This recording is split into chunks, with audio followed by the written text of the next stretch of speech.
Blog Talk Radio.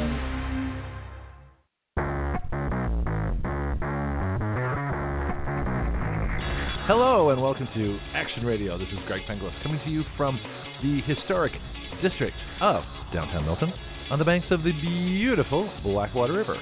And now let's get into Action Radio. So we're going to have some fun today, but before we have some fun, I have a lot to talk about. Well, it's going to be fun, too. I mean, it should be. This is Friday. I love our Fridays. Things have changed a little bit. This is where Jonathan Mosley was for a few weeks until the lockdown ended pretty much in Virginia, and he has to go back to court. And so he's going to be helping folks out in court, and he's with us on Thursdays. We had a great report yesterday. It was just amazing, the things we talked about. Claire Lopez yesterday was as brilliant as always, giving us an incredible history of how we got stuck in the Middle East and what we're doing there. She's coming back next Thursday. In fact, I even asked her for the Thursday. I asked for the Thursday after that, too, because I want to get the history of Iran in a couple of weeks. I want to get the history of what's going on with anti-terrorism in this country. You know, the Patriot Act echelon. Did Facebook really come from LifeLog, a CIA program? And how terrorism was turned into domestic spying. So we're going to talk about all that stuff, too. But I want to get serious for a minute here because there's something that happened Monday that was very special to the show, something I care very deeply about, and that is the lives of my fellow Americans. Dr. Zelenko was on. Dr. Zelenko is the one who came up with the Zelenko protocol. This is against the coronavirus, which does cure it if you can catch it in the early stages. It's proven to work, you know, almost all the time as long as you're early enough in your diagnosis and treatment of it. But the problem is the FDA, the NIH and the CDC and the government deep state forces, big pharma, Congress people that are funded by big pharma, all these folks are blocking this protocol. They're blocking it from access to you. Now, there are doctors who are still doing it defiantly, and I'm wondering if they're just, you know, writing a prescription for lupus, you know, or malaria or something that these drugs will cover, and just giving it to you if you have coronavirus. And you know, I mean, there's some courageous people doing some courageous things, and it's working. But these fascists, these dictators, these arrogant, greedy, you know, just tyrannical people with the sociopaths, basically, you know, that run these health organizations, Dr. Fascist being the worst, Dr. Fauci. I find it ironic that after all the lies that man told, he had to have surgery for throat nodes. You don't think that's karma? You think about that for a minute. But Dr. Zelenko is out there. He's you know, Hasidic Jew in a community of Hasidic Jews in this place in New York, which I don't know about, and I want to find out more about it because I'd love to go visit him. I don't know about the Hasidic faith that much yet, but I'd really like to learn. But he's doing his bit. He's helping his community, and he came up with this protocol that saves lives. You know, like I say, as long as you catch coronavirus in the early stages. And so here's what's happening. I'm trying to write a bill to correct the flaws in the FDA that allows these tyrants to block Dr. Zelenko's cure. And the problem is time. You know, and like I say, I feel bad making like a personal plea like this, but I feel I also have no choice. If I don't let you know, you don't know. And so I'm not going to do this very often, but I am going to do this now. Action Radio, basically, you know, me and everybody associated with it, the 10 reporters and the 5 researchers and the other people scattered around the country, the callers and everybody else. We need your help right now. And, of course, the first and most important thing is sharing the show. And a lot of you shared the show Monday. That is one of our most popular, and that's going to extend, I think, as people share that. That's going to go far and wide. That's going to help us out here. But I need time. I literally need my time back to write these bills.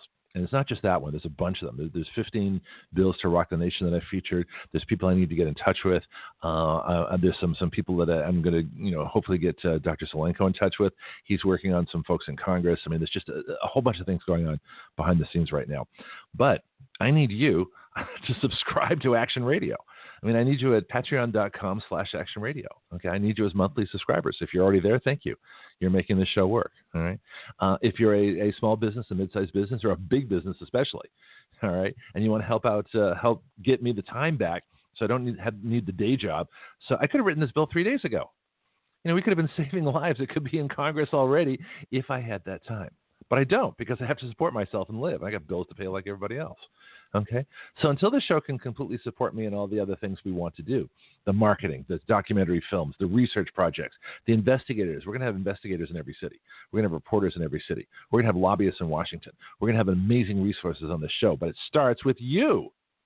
Subscribe to patreon.com/actionradio. Advertise on the show. And I'm going to keep these limited to the best companies doing the best work. Okay, I'm not just, and people who are not going to be, susceptible to leftist boycotts. You think Goodyear's going to sponsor my show? No, not at all, not a chance. If you're stupid enough to have diversity training from a bunch of Marxists, I don't want anything to do with you. Okay, you're not going to be advertising on my show. I want it to be a privilege to advertise on this show because we're helping people. Okay, we're going to be teaching. I want to go to CPAC next year. I've already contacted them about being a citizen, about hosting citizen legislative workshops. If you want to participate in that, tell CPAC you want Action Radio there. Teaching citizen legislative workshops. That's how this works. Okay, so it's a cooperative venture. So, like I said, now I have my ribbon cutting next week with the Santa Rosa Chamber of Commerce. That's Santa Rosa County, Florida. Okay. The second one, on the right as you enter the state from Mississippi heading east. Okay, up in the Florida Panhandle. Those folks are wonderful. They're invaluable to helping me out, and hopefully we'll get some more small business support and some, like I say, middle-sized and big business. And I think about what Bill Fecky was saying yesterday. Bill Fecky does the Fecky Report on Thursdays, and he was talking about the incredible waste of money. Some $600,000, I think, was wasted on this campaign from Republicans battling Republicans. I mean, they could have agreed to set a limited amount. They could have gone on local media, because we're international media. We're worldwide. 61 countries have checked in. Thank you. Yes, especially our favorites, the Philippines, Germany, Australia, and Canada are our four biggest countries outside the United States. But most of the audience is here. It is here in the United States because this is where freedom is. Okay, so if we're going to export freedom, we got to live it first. You can't just talk about freedom and not be free. If you want to do that, you must be a Democrat. All right. Now, I watched the Democrat convention. We're going to talk about that too. But that's where we stand right now. Anyway, I want to make this point that of all the money that was spent, in local campaigns just around here, just on the Republican primary, if just a portion of that money had gone to Action Radio, I'd have 10 years worth of money. I could keep this show going. We'd go to 3 hours. We'd have those documentary films. We'd have those researchers. We'd be in England and Germany and the Philippines and Australia and Canada and South America and Africa, and we'd be all over the world. We would have traveled. We would have taken this over. Hong Kong. I'd be in Hong Kong. You bet. Well, I'll probably get arrested there. Probably get killed, have my organs transplanted, so I don't want to do that. I'm not stupid. I'm not suicidal. I'm just, fearless. So I got to temper the fearlessness with a little bit of common sense. Back to Dr. Zelenko, though. I'm going to write the bill tomorrow. And, with some help, with some invaluable people that are coming together and people that the doctor knows, other doctors, and other folks, we're going to comment on this. We're going to craft a really good bill. We're going to change the FDA. We're moving faster than Congress could ever hope to. But that's what citizen legislation is all about. So if you want to help, share that show, Monday's show, share this show with my one time, asking for help from you. And I'll do it periodically, but not like this, not like today. Because I feel bad. I mean, I feel horrible not being able to help this great man, save lives. And it's, I take this very personally. And so that's why I'm telling you now, if you want to help us out, if you want to help us do what no one has ever done before, citizen legislation, faster than our legislators can dream of. I want to give them the bill so they can say, oh, that's a good idea. Take time out from your fundraiser, senator and Congress, person to read this. Okay. And let's go. And then I'll have millions of you behind these bills and we'll fix this country. We'll create solutions. And again, it's up to Congress. It's up to them. It's up to the legislatures. I'm not telling, we're not here to demand that legislatures do things. We're just going to provide them with better ideas than they've ever seen before. And then it's up to you folks again. If you like the ideas, tell your members, your representatives, and they'll see what they do from there. All right. Enough on that. All right. I was thinking about what to talk about this morning, and it suddenly hit me in the middle of a nightmare last night. All our problems, and I've talked about this before, all our problems can be traced back to the left. Okay, if the left in this country would simply shut up and go away, we'd have freedom beyond anything you could possibly imagine. All right, you look at any problem: education, guns, crime, the environment, illegal aliens, the wall, identity politics, energy, the impeachment, collusion, Ukraine, whistleblower, Mueller, coronavirus lockdowns. All of that stuff is a result of the left. BLM, Antifa, neo-Nazis, white supremacists, Charlottesville, slavery, segregation, and the KKK are all the result of the left. Now, that's a hell of a mouthful for a Friday morning, right? I can explain every one of them. I'm probably going to do that in the time that I have. Now, at the bottom of the hour, we've got Derek Parks going to join us with the financial report. Then we got Jim Dykes at the top of the hour, and we're going to talk about 2,000 women who got trained in semi-auto firearms. All I can say is the comment I made on Facebook. Geez, guys, couldn't I go too? I'd love to be with 2,000 women learning about firearms. Oh, please, that'd be a dream come true. All right, that would be fun. Yeah. So I want pictures. I want to see what you guys did. I want the success stories. I want the women who went from no knowledge of firearms to a great knowledge of firearms in one weekend to call in. Let's talk. We had Amanda. I'm going to butcher her name. Suppacool last week. That was also Jim's guest. She's a fabulous guest. Go back to last Friday's show. I should probably make this point more often. All of our shows are podcasts. I mean, right back to the beginning ones, which were horrible. They were 2-hour monologues. I mean, I just went on the air. Nobody knew who I was yet, or except from the WEBY show. But those were kind of lean times. But the last 6 months, after the first year, we really were just kind of getting things going. Now we're at a point we've got the best people and the best reports, and you can check our schedule. It's on my Facebook page. Everything's on my Facebook page. I post all the articles and things. But I want you to think about the left. You look at it. Let's take education, for example. Okay, the government schools are locking down. They're teaching our kids to be socialists. They've got 15 genders or 28 genders. They've got their own. What else? Pronouns. Pronouns come to mind. All right. Who needs all these personal pronouns? He, she, they, we. English is a good language by itself. In fact, it's confusing enough by itself. Stop screwing around with it. Stop with this hate speech nonsense, because hate speech to you is just anything you disagree with. Okay, political correctness to you is anything that you think is correct. Shut the hell up and go away. I'm sorry. Our lives would be, like I say, our lives would be so much easier. I mean, let's talk about real freedom. You cannot have, I'm going to make this a bold statement. You cannot have freedom as long as you have a left. It's that simple. You can't have freedom as long as you have a left, because you've got Marxists, communists, socialists, fascists, all getting together to conspire against our individual rights. And I was thinking about this, The View. If I ever get on The View, and they're going to say, well, Hitler was a right-wing dictator. That's intellectually impossible. All right? Dictators are all leftist. Nazis are leftist. National Socialist German Workers' Party. It's a leftist party. Okay? Nothing is more socialist leftist than National Socialist German Workers' Party. All right? That's what it is. So to say a right-wing dictator is like I say, intellectually impossible. I mean, tell me that Hitler or Stalin or Mao or Pol Pot or Hugo Chavez or Fidel Castro or any of these people, ran through the streets yelling freedom, independence, individual rights, limited government, a constitution, delegated powers, a Bill of Rights. Did they yell that stuff, as they went through with the machine guns and, taking over the countries? No, they didn't. Okay, they put people in concentration camps. They locked folks up. They shot the leaders they didn't like.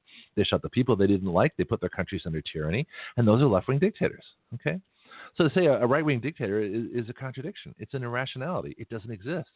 Okay, I mean, if you go to the ultimate extreme right-wing, you get anarchy, and that's not good either. Okay, I mean, the ancient Greeks realized a long time ago that you have to have some order in society, otherwise it doesn't work. They tried democracy, and that didn't last very long because the people, the poor half of the population voted themselves the richer half's money. And that's how a society gets destroyed. And that's what's happening now. But again, you take any problem you can think of, and somewhere it's going to be rooted in the left. And I made a little list here of some of the things that are going on. And let me see if I can get just start my article here. If there were so I wrote this article. Now, the Intellectual Conservative, one of my favorite websites, because A, I get to post it, and B, because it's a wonderful website put on by Rachel Alexander. I mean, she also writes for The Stream. Good stuff. All right. And so I'm able to post some of my articles there. The website's temporarily down. It's going to be back. I think they had some problems. I don't know whether it was hacked or whatever happened. They're trying to get that back up. But I wrote this article, If There Were No Left in America. And it starts off, if there were no left in America, no progressives, no socialists, communists, Nazis, world government types, New World Order folks, UN, and international law over the Constitution folks, if there were no left, no, not liberals, but no hard ultra-left. Liberals I don't have a problem with, okay? If you believe in a bigger government, but you still believe in individual rights, I have no problem with you, okay? We can disagree on policy. That's not an issue. I'm talking about the left, the people that don't want you to have rights, that don't want you to have any say in what goes on, that will tell you it's the Green New Deal in like California right now that is locked down for no reason. Okay, lockdowns don't work. CDC had already said that twice as many people die from a lockdown. And at best, all you're going to do is delay, the effect of the coronavirus because everybody's going to be exposed. That's how a virus works. You can't stop it. All the epidemiologists know you can't stop it. It goes through. That's what viruses do. They're really small, and there's lots of them, and everybody gets exposed. So the only thing you can do is develop your immune system, and just, and if you're vulnerable, you should be protected. If you're sick, you should be treated. If you're healthy, you should be left alone. That's how you do it. All right. But no, they want to lock down, social distance, and mask everybody for no reason. Masks don't work. We know that. Social distancing is a joke, especially inside in a building with central air systems. And the rest of it's just social control. That's what it's really all about. All right. So the left is locking down an economy, which brings us to the Democrat convention. We had a situation where Joe Biden, and as I posed to a friend of mine, do you really think Joe Biden remembers what he said last night? I doubt it. I doubt it seriously, especially since everything was a lie. I mean, a lie through his teeth. There's a couple of lines that are really fascinating that the left is pushing. That Donald Trump wrecked the economy. Oh really? Who do you think did the lockdowns? And that includes you, Ron DeSantis of Florida. I don't care if you have an R after your name. You're just as much a dictator as all the Democrat dictators that locked down their state. Well, you didn't do it quite as much. Okay, so you're more benevolent, a dictator. You're still a dictator. Go away, retire, leave. We don't need you. If this is your response. The only people that were decent to their states were the ones that didn't lock down at all, like Sweden, which has a near zero death rate right now from coronavirus. Why? Because they didn't lock down.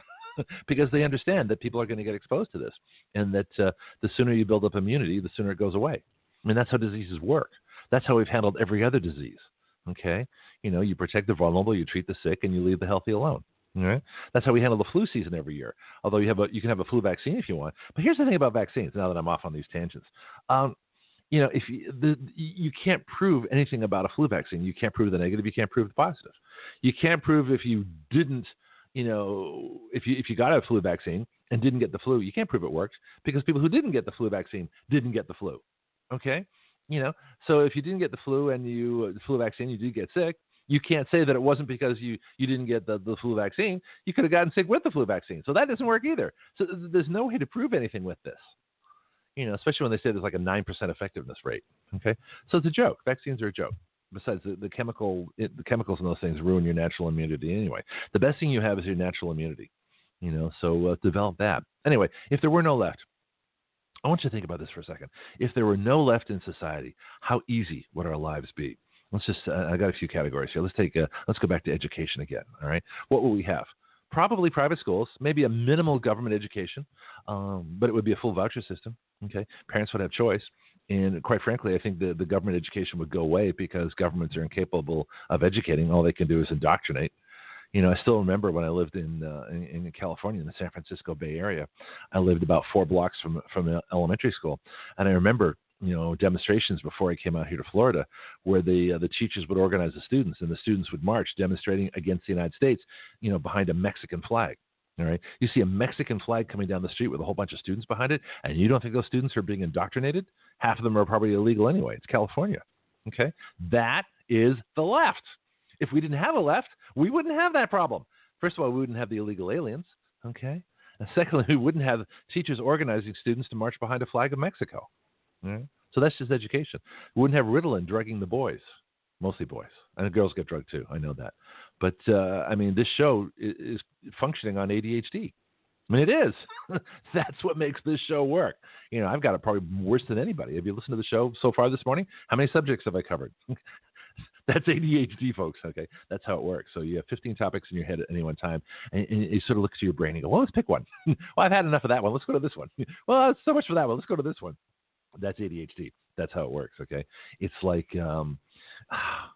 imagine your worst, bout with like 15 cups of coffee. All right, and imagine you're like that all the time. That's ADHD. Okay. Anyway, so education. just imagine private schools.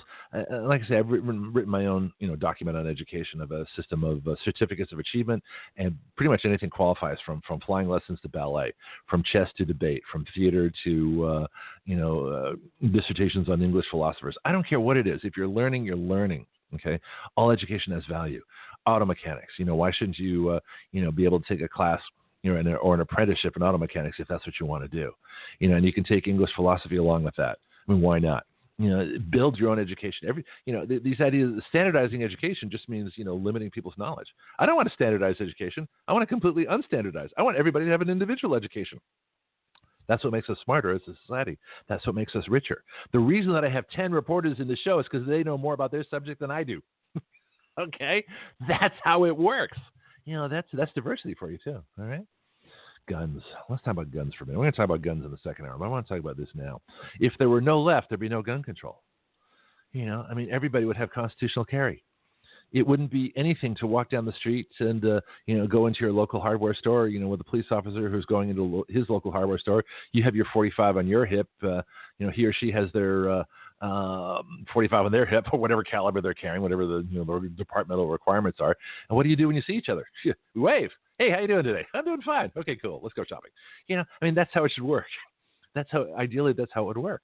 There'd be no gun control. There'd be no concealed carry permits. There'd be no registration of firearms. There'd be no need to. We don't register steak knives, baseball bats, drain cleaner, any of the other things, glass, any of the other things that can kill you. We don't register fists, feet, things that people use to kill other people. We don't register shoes, boots, chains, bottles. We don't register any of those things. Yet all those things are pencils. All those things can kill people. Okay? You have enough Tylenol, it can kill you. We learned that from Dr. Zelenko Monday.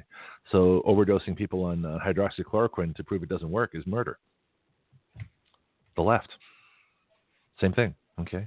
This is where it all comes from. Tyrannical government, oppression, taking away your freedom, thinking that they know more than you do, thinking that they should have more power than you do, thinking that they should have your money because they can spend it better than you do. That's the left. And again, you look at any problem. If we had a true Second Amendment, you could own any gun you wanted. That'd be fine. You could own fully automatic firearms. That'd be fine too. And why would that be fine? Because unless you're a criminal, you're not going to do anything illegal with it. All right. So that's the difference. So that's what true freedom is. True freedom is having true freedom for people until they prove they can't use it. All right. That's how it works. Now, is that riskier than locking everybody down? Yeah, a little bit. But the benefits so far exceed the harm from locking down. Locking down kills people. It kills your spirit. It kills your health. It kills your income. It kills everything. Locking down doesn't work. But in countries where they lock everybody down and ban them from doing anything, do they have less crime? Yeah, they do, I guess. Because they're tyrannical governments. Everybody's guilty anyway. If they think you've committed a crime, they just send you away, lock you down, kill you, take your organs, or do what they want. Okay, but in a free society, we have due process. Okay, there, in a certain sense, the joy of freedom is the risk of freedom. I recognize that. All right, but the benefits of freedom so far exceed, the alleged safety of a tyranny is to be, you can't compare them. Incomparable. I guess that's the thing. You can't compare them. I'll work on it later. This has been a pretty intense morning for me so far. Okay, so we'll see how the rest of the show goes. Crime. Let's talk about crime. All right. Who's letting the criminals out? Who's letting the criminals out of jail so they don't get coronavirus while locking other people up who get honest people, healthy people who end up getting it? 2/3 of which in New York hospitals are because they were at home. Okay. So tell me that isn't insane. Tell me everything is insane. Transgender, transsexual, trans everything else, all the different genders and things like that. I don't even bother with all that stuff. I don't care. The left gave us, what else have they given us? Obamacare, gay marriage, and a bunch of other things. Marriage is marriage. All right. Marriage is a unique thing. It's a God, sanctioned by God, licensed by the state, between a man and a woman. Okay. That's marriage. Okay. Everything else is something else. You can't equate marriage with anything else. There's no such thing as marriage equality. That doesn't exist because marriage isn't equal to anything else. Okay. So left, shut up, go away. If you want to have a relationship with someone of the same sex, I don't care. It's not my business to care. You're a free person. You people can do what you want, but you can't call it a marriage because it's not. Marriage has a definition. Okay. Illegal aliens. Do you know if we had decent laws in this country, it'd be impossible for illegal aliens to live here? It just would. And in fact, I made one.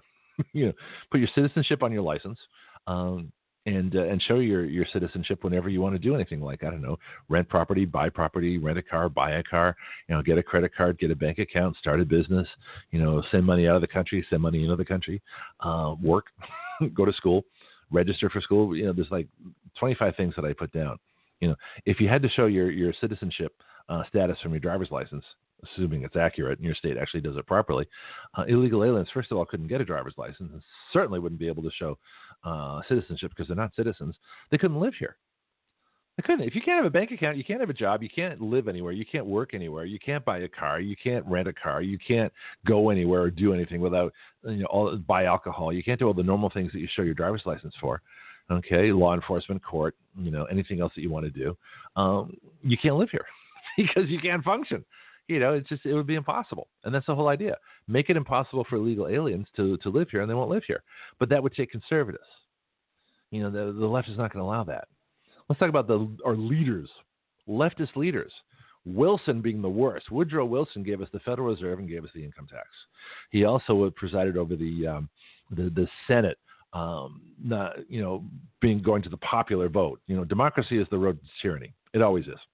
That's where the Greeks failed. Greeks failed because they were democracy. Okay, democracy sucks. Put it quite frankly, democracy sucks. Republics are the way to go. A republic works. A republic of a constitution, of limited government, of delegated powers, of individual rights, of due process. That works.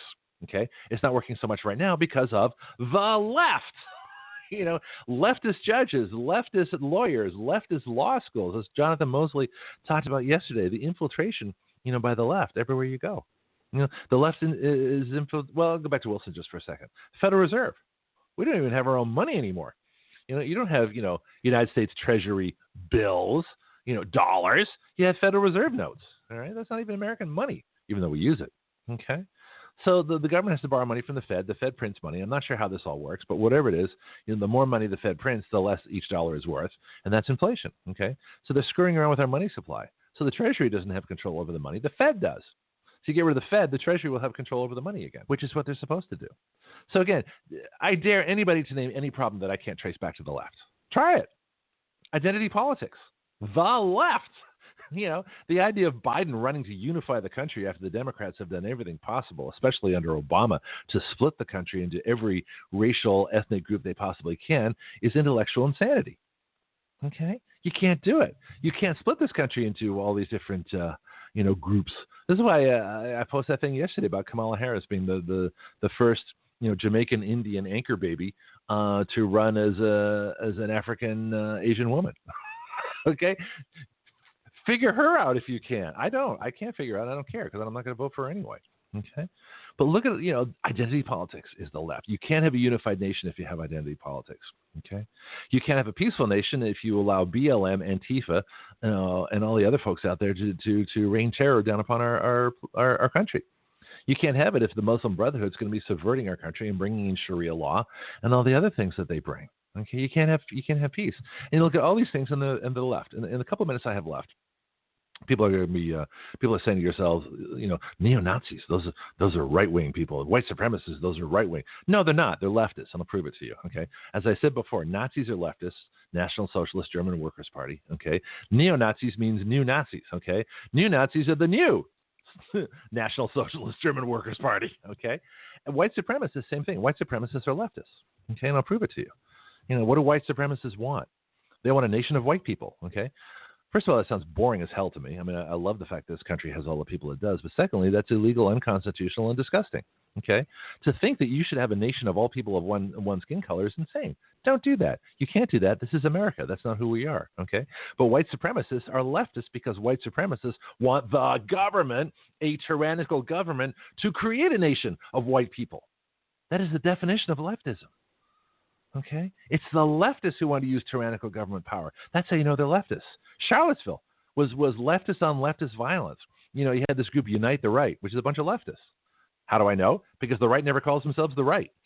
Have you ever heard a case where conservatives have said, yeah, we're the right?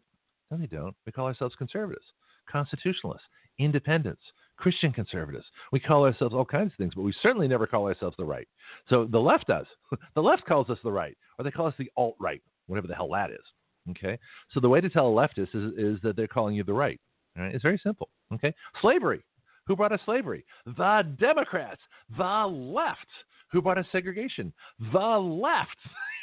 Who brought us the KKK? The left. There isn't a problem in this country that you can't trace back to the left, one way or another. And like I say, I wish they would just shut the hell up and go away.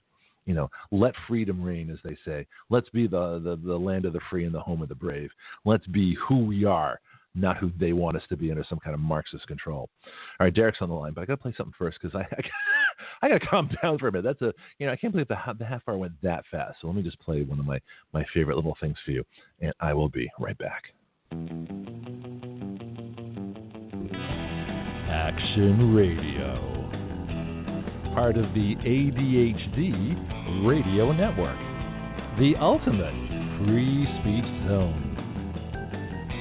We the people give our consent to be governed through writing the laws by which we are governed, and have the power through juries to nullify the laws by which we do not consent to be governed. At Action Radio, we don't report the news. We are the news. Every other show reports what has happened. We talk about what can happen. From the questions no one has thought to ask, to the answers no one has thought to consider, to the actions no one has dared to take. That is Action Radio. Oh yeah, that was fun. I'm going to ask Derek if he thinks that pretty much summed up the various problems of the left. But before we do that, let's play his theme. I'll bring him right on. Money. What is it? How does it work? How do you get it to work for you? So many choices. Stocks, bonds, mutual funds, commodities, and then there are the markets. Oil, gold, manufacturing, trade, energy, even government.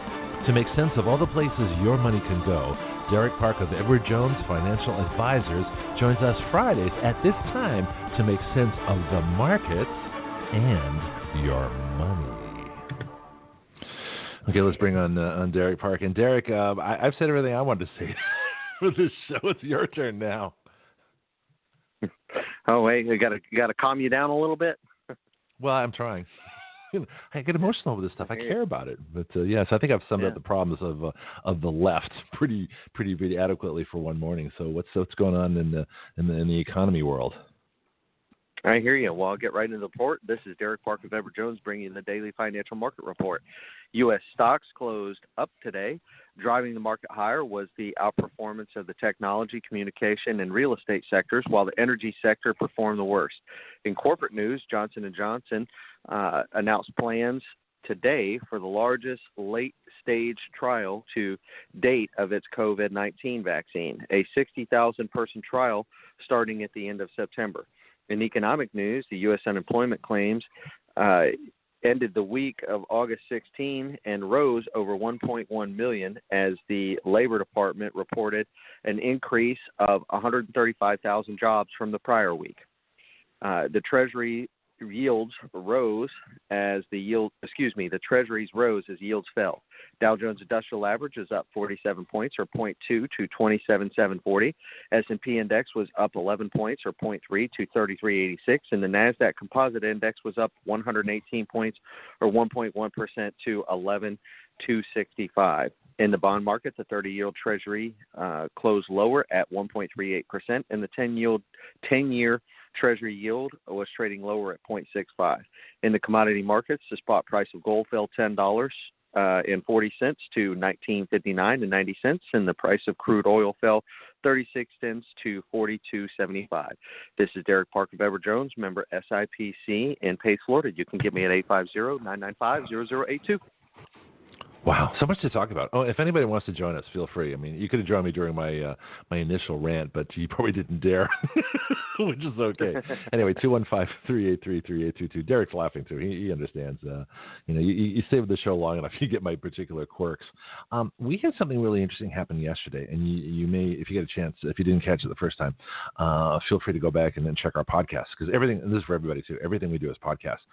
Claire Lopez who is becoming our resident expert on terrorism, Middle East, just an amazing amount of issues. Took us through our involvement in the Middle East, but she spent a good part of that, the beginning of the second hour, talking about oil.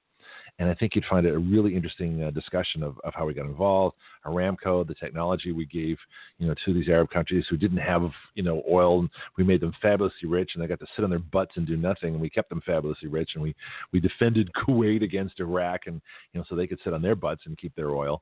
And then eventually we developed fracking, and and we said, okay, sorry guys. We've got our own energy, and now we have energy independence. We're not dependent on them anymore. It was a great story. And so just a lot of details I didn't know. I think you'd find it interesting. But speaking of oil, what's the price? The price seems to be at a price that our domestic energy production can still keep going. I don't know do you know what the point is where it's like oil is too cheap and we don't frack, we don't develop domestically? Do you know what that is about? Or has that been quantified yet? I don't know the answer. And I know when we went through this little hiccup we had right when the market was going haywire back in February and March, they were basically saying that the futures on oil went into negative numbers. And I mean, I even had folks that were like, hey, can I buy oil futures right now? And I'm like, no, because nobody would sell them to you because they're worthless. They know that, obviously you could you get them? Yes. But, that's a real tough call. But I just say that, oil's gotten to a point right now where it's just kind of flatlined. And I think everybody's waiting on news and waiting to move forward. And it's probably going to sit there. And it really, I think, potentially could sway with, what goes on with the election. I know that there was some news that the Trump administration had approved drilling in the somewhere up in Alaska, which has been fought for like 30 years. For the Anwar. That they've What's that? The Anwar? Does that sound familiar? I'm not sure. I thought it was, had to do with the oh gosh, what do they call that place up there? It slips me right now. But Tundra. Anyway, it's not just that, but it's a wilderness area, a protected area that the Anwar. I'll look it up right now. I'll tell you what it's like. Alaska National Wilderness. Right. Yeah, so maybe that was acres. Yeah, it's right across from the Alaska National Park or whatever it is, and I forgot because I flew over it. I was up there. I took my daughter up there. We went all the way up north, 150 miles north of the Arctic Circle. I saw it. There's nothing there. It's tundra. It's wide open. Got caribou and wolves. That's it. Everybody's worried that the oil companies are going to go up there, destroy all the wilderness. I mean, I don't know anything about oil drilling operations or anything like that. I'm sure there's spills and things. I mean, it's. I'm not saying it can't all be bad. No. Can you actually find somewhere either in Edward Jones or somewhere? Maybe we can both look. I want to get an oil knowledgeable oil a chemical engineer or an oil executive, not executive, but someone that actually knows drilling. Because my understanding is drilling is so much safer than it ever used to be. We think about you look at the old films from the early part of the 1900s, and you see they drill and the oil gushes up and they all get soaked in it. And they go, "This is great! Look, it's a gusher. Yeah, we better cap this." And where we go, or strip mines. The thing of coal is like strip mining is terrible. That stuff really isn't done anymore because they can't. I think there are laws that mining companies and oil companies, they have to restore the land to the condition where they found it. I mean, they're drilling now. They have slant drilling and horizontal drilling. They can do things now where you don't even know that there's an oil production going on. You got some little tower or something like that. But the capability is so good because it had to be because of the environmental rules. And I like those environmental rules. I don't mind rules that make sense. Okay, we don't want oil companies, spilling oil. We don't want tankers, destroying oil. But the pipelines and the oil drilling on land is so much safer than, even these double-hulled tankers, as we know from our oil spill in the Gulf of Mexico here. Or that was, I think a pipeline blew out or something like that. I forgot what it was. It escapes me now. What was that thing? The BP oil spill. Oh yeah, that was one of their caps. It was the cap that they had. That blew off, and they couldn't get it refitted, or it like stripped it out, or something like that.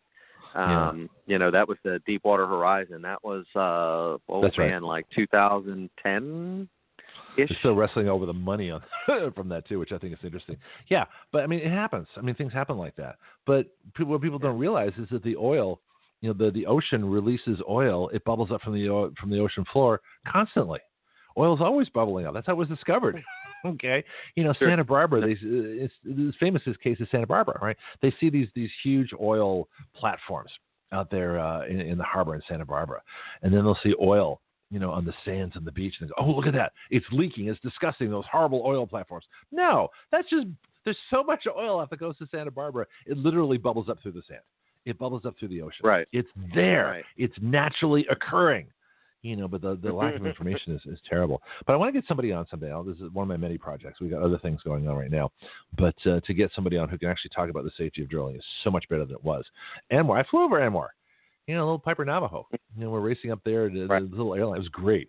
So I'm up there with my kid. Right, we're up there in Alaska, in the middle of nowhere. There's nobody around. There's no noise restrictions. There's no towns. There's nobody. There's no power lines. There's nothing. Right. So the pilot says to us, "Hey, you guys want to go see the caribou?" We're like, "Yeah, let's go." So we're like, 80 feet off the ground, going about 200 miles an hour, racing over these herds of caribou. It was great. It was a lot of fun because you're not going to bother anybody up there. There's nobody there until you get to like an Inuit village. Right. And that's where we ended up landing. So the idea that the Alaskan wilderness is going to be destroyed by these tiny little towers that we see with the oil and things like that, and the pipeline. I stood beside the Alaska pipeline. Pretty secure to me. And even if they have a problem, nothing's perfect, But the benefit of a society that runs on oil and gets plastic and nitrogen fertilizer and all the many other products we get from oil that people don't even realize. Try living your day without anything to do with oil. You can't do it. Right.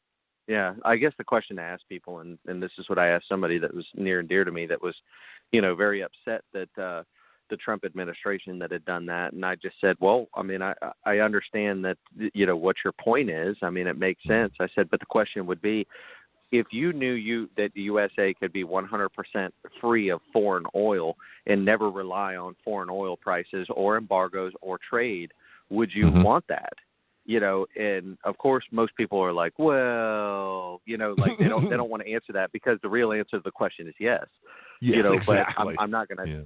I'm not going to answer the question for you because everybody's entitled to their own opinion. I totally understand that. But the bottom line is OPEC has controlled the oil prices globally, since like the 1970s, and, they make hundreds of millions of billions of dollars off of this stuff because they control the prices and they control the power, so wouldn't it be nice for one of their biggest oil consumers to just step back and be like, thanks, we don't need you anymore. Have a nice day. Well, yeah, I was talking about this with Claire yesterday because we're in this great position now where if the price of oil goes too high, we simply do more domestic production. We get into fracking, we create the oil, we sell it. We sell the excess. Okay. If the price gets too low, we simply buy Saudi oil. The problem is it ruins our domestic production. We'll buy their oil when the price is too low. Well, they don't want to sell their oil at a price too low, so then they start raising it up again once they start selling it, which makes the price go too high, which means we go back to domestic production. That's what we call supply and demand, folks. That's called a free market. That's how it's supposed to work. Right. I mean, it's you're basically controlling the destiny over the price because you have access to the same goods. And I guess it's a small economics lesson because people don't understand that. I guess the way they say it is, let's keep foreign trade going. Well, foreign trade will always continue to go on because they have oil products that we need that we can't get elsewhere. So I mean, there's hundreds of different types of oil that are used for hundreds of different things, and not all the same oil comes from the same parts. So there's different sulfur things. Content. There's different quality of oil. It's refined differently, and I mean, there's a lot of different things that come to oil, and I wouldn't even know this, but one of my high school physics teachers was, one of the chemists that, was on an oil rig, and he was just very passionate about it. He used to bring in samples of it. He's like, this one's from this one, this one's from this one, and I'm like, I thought oil was oil, man. It's just like, is he still with us? Is he still teaching? Is he still around, or is he retired maybe? I would have to really dig. I mean, this guy, you're talking about something 25 years ago, so it takes some looking. I don't even know if the guy's still here in the area and how old he would be. He was kind of older, at that point in time. So yeah. But that's the type of person I want to drag into this. I want to get Bianchi in the conversation here real quickly too. But before we do, let's do a little stock market lesson. Futures. You mentioned oil futures. Can you explain? And this may take different weeks to do this to sort of get the whole picture. But what is a future? How does it work?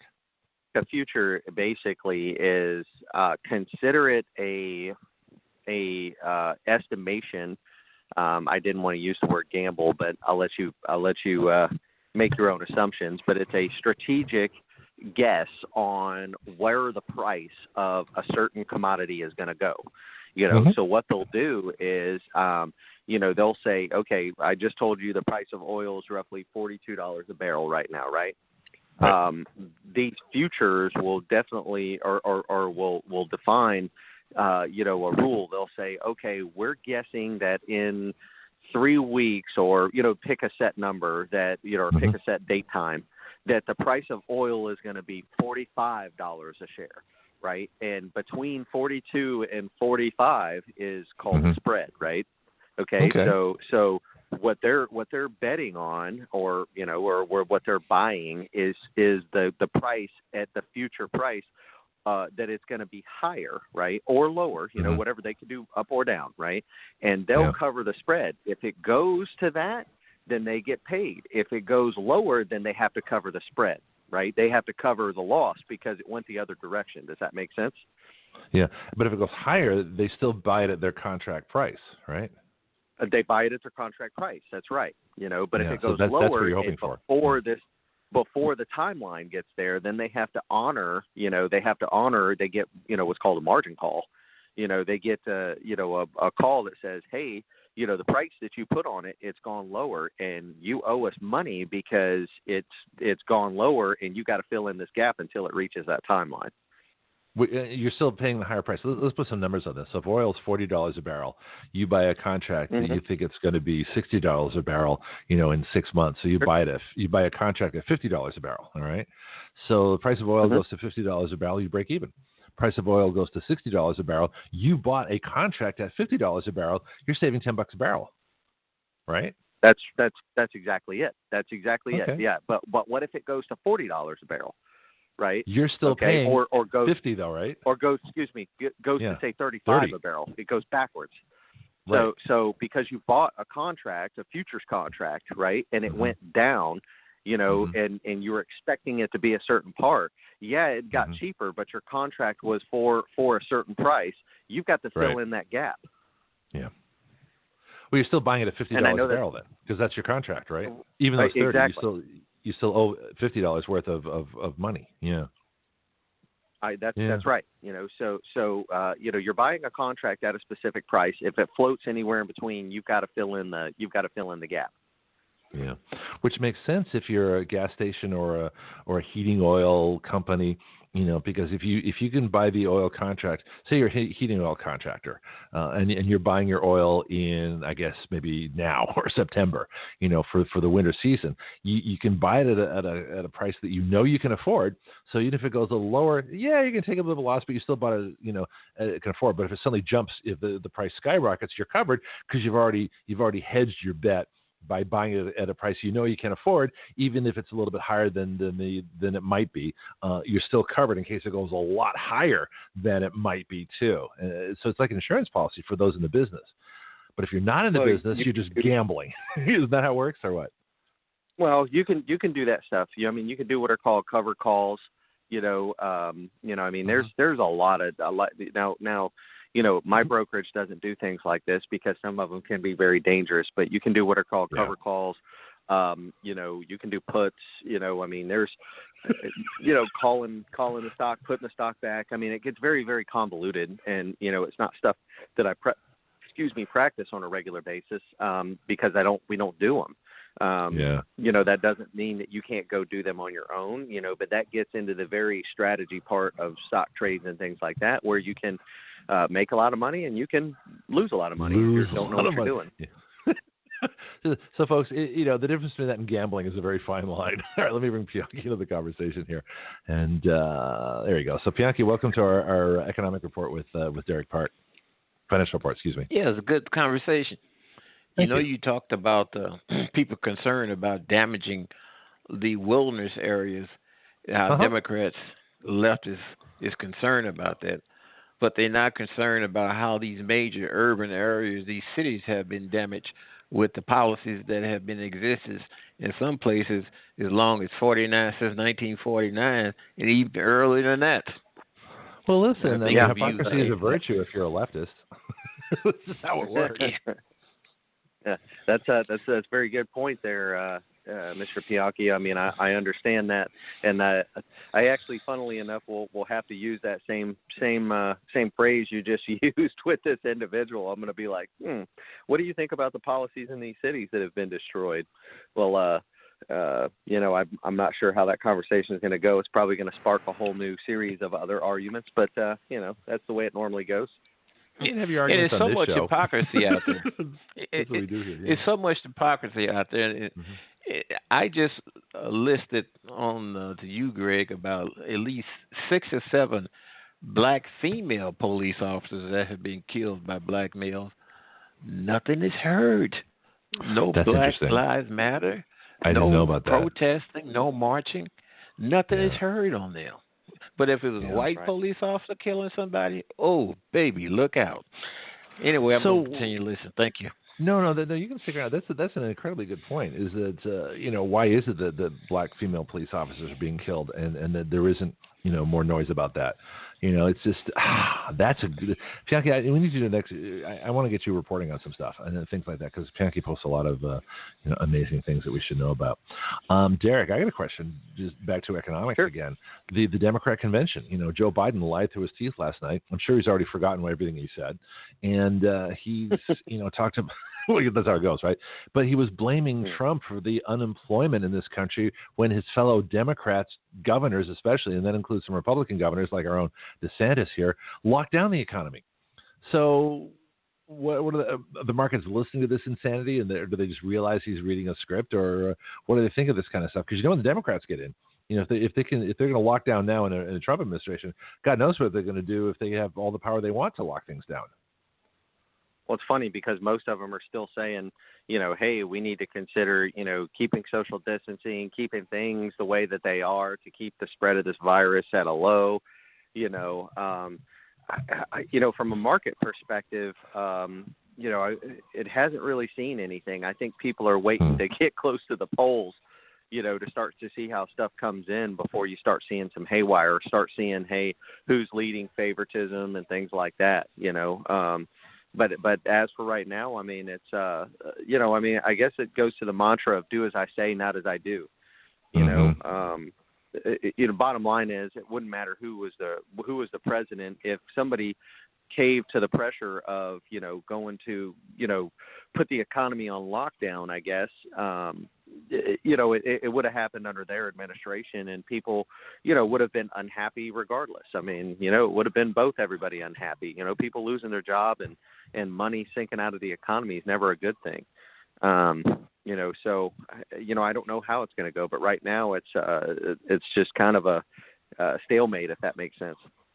Yeah, I'm always curious what the inside, the market reports, the editorials in the Wall Street Journal, and the things that you guys read, the really inside market analysts, the people that live on Wall Street.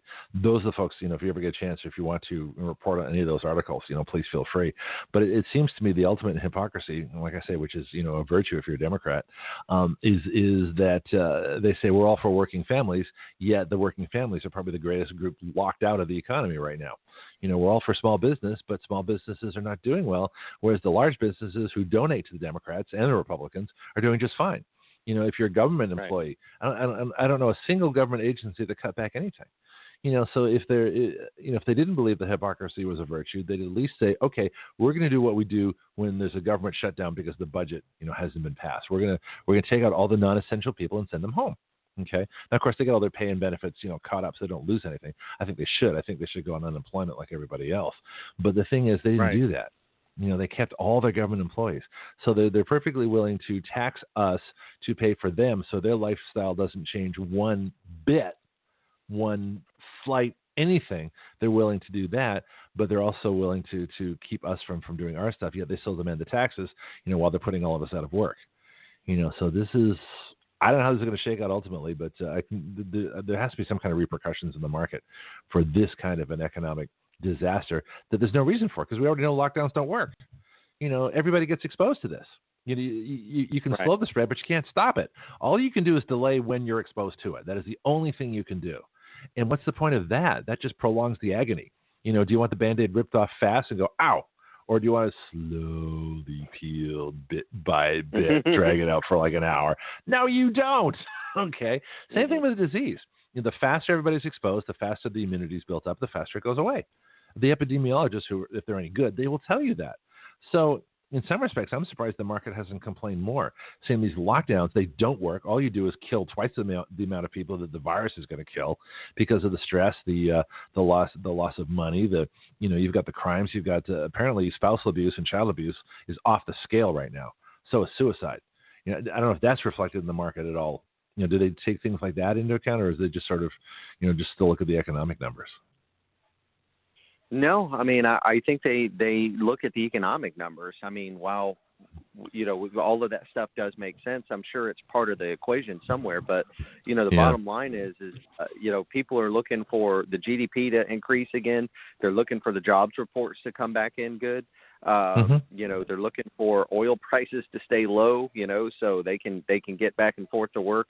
They're looking for foreign trade to continue, foreign travel to continue. There's a lot of things that they're looking for, and it's not just the economy. It's just getting back to their way of life. As soon as we have any inkling that reporting is starting to happen, you'll probably see the market start to increase, I would say exponentially. You'd start to see 1 to 2% days in the positive because, everything would be getting back to normal. Right now the fundamentals for our country are very, very good. I've said that multiple times. No, you keep saying it. It's true. Yeah. Well, it is, but unfortunately, we have a lot of powers that be that want to keep everything closed. And hey, I'm not going to argue that point. I'm not a doctor, I'll argue it. Personal is that my personal opinion is I think we could have found a better way. I'm not saying, I'm not blaming the president, I think he did cave under pressure, but it's very unfortunate. When you have 330 million people you're trying to please, obviously there's going to be masses that are unhappy, and it's just, I don't envy the position by any means. Yeah. And I was editorializing during your commentary. I'm sorry, I just couldn't resist. Yeah, I blame him. I blame him for being a sucker to those lies. I blame him for going along with Dr. Fascist. I blame him for allowing Dr. Fascist to coordinate these lockdowns for the governors in the first place. I got Jim on the line. I'm going to bring him in the conversation too, and he's got a couple of guests, but we'll see if he wants to do some economic chat while I have you both. But before I call in Jim, vaccines. Is the market rushing to invest in these companies that are doing vaccines, especially since the government is so pro-vaccine and I'm sure putting their own money into it? Like CDC is putting $1 gazillion into this kind of stuff. Are those stocks going up? They are. Money going towards that? Okay. Even one sponsored by Bill Gates is what a surprise! Gaining a lot of steam. Can you name it, or is that not something you can do? I'll abstain. Okay, that's fine. Yeah. No, you're always free to do that. We could talk about companies, but under the context, I would say, you can go look it up. It's I find it very coincidental. But there's plenty of companies that are leading the way. You can lead the way, but the first one to strike gold is the one that's going to hit rich. There's about 5 or 6 of them that are in the top contender spot. And is investor interest in these companies very high? Absolutely. Okay. I mentioned one in the report. Funnily enough, I didn't realize that they were that far along. Go back and listen. Mm-hmm. Yeah. The podcast. I'll go back. Anyway, obviously the market's waiting on good news. Once they say, okay, it's past third phase of trials, When a company is that much closer and, getting a stamp of approval from the FDA, that's going to be probably a bell ringer at that point. Yeah. I have a friend who knows a person that does medical research and has done, clinical medical product research for decades. And they have said very clearly, don't take the early vaccines that come out for COVID. Just don't do it. Not have all the bugs worked out, so to speak. I wouldn't take one anyway because I don't trust them. And besides that, my natural immunity is pretty good. I've got my zinc and elderberry lozenges. I eat pumpkin seeds for zinc. And, I hit the gym. I'm pretty healthy for 60.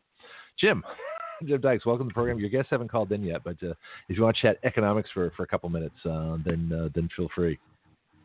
Yeah, no, I agree with everything that he said. I would tell you that one of the reasons I think that you're seeing the company that Bill Gates is involved with doing so well in the market is, like Derek said, it doesn't matter who invents it first. It matters who gets it to market first. And Bill Gates is really good at getting things to market, and he is very well connected. So I think people, smart money to burn, are looking at people like that who have the connections that can get it to market very quickly. Yeah. We should do something, Derek, on venture capitalism, the people that provide the money to get these things to market. And by the way, I'm looking for one for Action Radio. So if you know somebody that wants to donate to the freedom of the country, send them my way, okay? Because I'm looking for some support here. But I'm serious about that. I'm joking, but I'm serious. I really am. We got patreon.com/Action Radio. I'm looking for sponsors. I got my ribbon cutting next week with the Santa Rosa Chamber of Commerce. This is going to be a worldwide multi-million listener show. I'm absolutely convinced of it. It's only a question of when. So, all the money that was spent, like I said earlier in the show, on all these, campaigns and things, the hundreds of thousands of dollars that were wasted in this area alone, was crazy. And we could have funded Action Radio for a decade or more on everything. Probably 20 years, I'll bet you, just on that. Kevin Sona's on the line. We're going to bring him on too. Derek, anything else? Otherwise, I shall let you go. Or if you want to stick around, we're going to have a gun chat. You want to stick around for a gun chat? Sometimes I do, but I can't this morning. I actually got an early morning appointment, so I'm gonna step out. Thank you again for the team here, and look forward to next week. Great, thank you, sir. And go make some people some money. Yeah. That's all right. All right. Let's get started with Jim's report. Out of the forests of Virginia to the swamps of southern Florida comes a great man who carries a big gun, probably a Desert Eagle 50 caliber. He served our nation in the military. He protected the citizenry in law enforcement, and now he is a director of Florida Carry, trying to make the Second Amendment, as written, a reality for all Americans. He is Jim Dykes with the Second Amendment Report for Action Radio. See the fun we have here, Kevin? Everybody gets a theme. Good morning. Hey, good morning, Kevin, Greg. How are you today? Well, that's Jim. Kevin, you're live too. Come on, say something. Join the fun. Yes, I'm on the line, guys. Okay, good. I just want to make sure. I made it live. I always like to know that things are working here. So, Jim, I turn it back over to you, and let's have some gun fun. Let's talk, and let's get to. We need Rick to call into the show too. I assume he'll be the next phone number, so we'll hopefully he'll join us here pretty soon. Yeah, I was actually a little surprised there. Kevin's usually not at a loss for words, so it was interesting. It won't happen again, I'm sure. Jim, you know my cell phone, Jim. I want to make sure it was working. So we brought Kevin on, and hopefully we'll have Rick Ector joining us shortly. Kevin is one of the fellow directors at Florida Carry. Kevin runs most of our events and organizes our events, and also is one of the person who oversees our regional leads throughout the state. And Kevin spent this past weekend in Detroit at an amazing event that was hosted by Rick Ector and Rick's Firearms Training Academy. And so I thought I'd bring Kevin on to talk a little bit about that event and how important it was. So, Kevin, let me turn it over to you, and you can give us a little report on how the event went and what you guys did up there. Well, thank you, Jim, for giving me the time here, and thank you, Craig, for having a pretty awesome show that I try to tune into every week. But The event. Good, thank you. Jim, you know, we do events, and we are heavily involved into a community, and we're always doing something with the Second Amendment. But I will tell you this event, without a doubt, was the most rewarding event I've ever been a part of, two-way related. It was absolutely unbelievable what Rick was able to pull off there in Detroit. With everything going on with COVID, I wasn't expecting the numbers to be what they were. I even said to Rick Friday, I said, listen, buddy, I know you worked really hard at this, so I don't want you being disappointed at the end of the weekend. But, wow, it just blew everyone's mind of what he did with this event. But well, gun owners are not a fearful group by nature, so I'm not surprised. And I've been saying someone's going to have to break this blockade that's going on with all this COVID nonsense.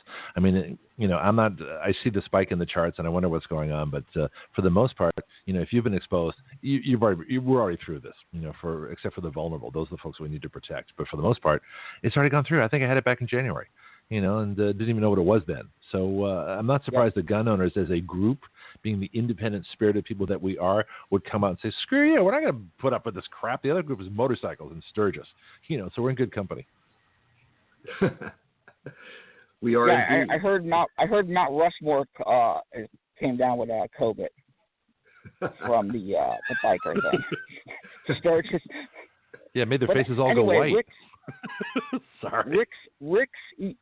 Rick's event was something that was eye-opening to me. It was awesome. I would say I played a very small part in this whole weekend, but on Saturday I had the pleasure, the honor of basically ushering the ladies into the gun range, going over a quick safety drill, like a last-minute safety drill before we started introducing them to instructors down the line. But the one thing I definitely got from it was about 80% of the ladies, the women that would attend the event, were first-time shooters, never fired a gun before. That's and great. They ranged anywhere between the ages of 12 to 80 plus. So how did they find out about this, Kevin? How did they find out about this event, and how do people, come to it? That's a huge age range. That's wonderful.